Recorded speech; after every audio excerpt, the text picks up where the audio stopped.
Tinggal makan je lobster. Oh, tinggal makan. Semua ni dah masak. Oh, dah masak. Dia tak ada cicam apa ke?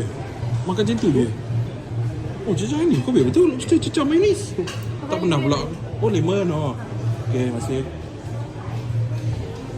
Lobster cicam mayonis. Toasted nak makan lobster bang. Ya, nampak? Nampak. Kambing. Cantik Wan. Wan, terima kasih bayar Wan. Sama-sama. Ini ialah buffet yang berharga RM130 seorang.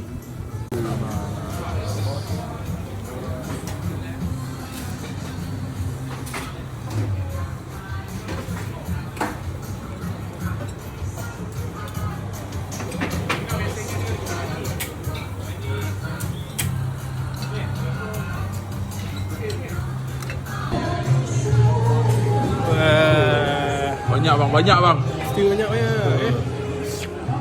Jom, saya nampak. Okay. Ni apa? Oyster. Oh, ambil. King crab Alaska tadi. Dah udang tak payah dah banyak dah. Udang tak payah ya. Udang tak payah. biasa ya. Ha. Mesti lah.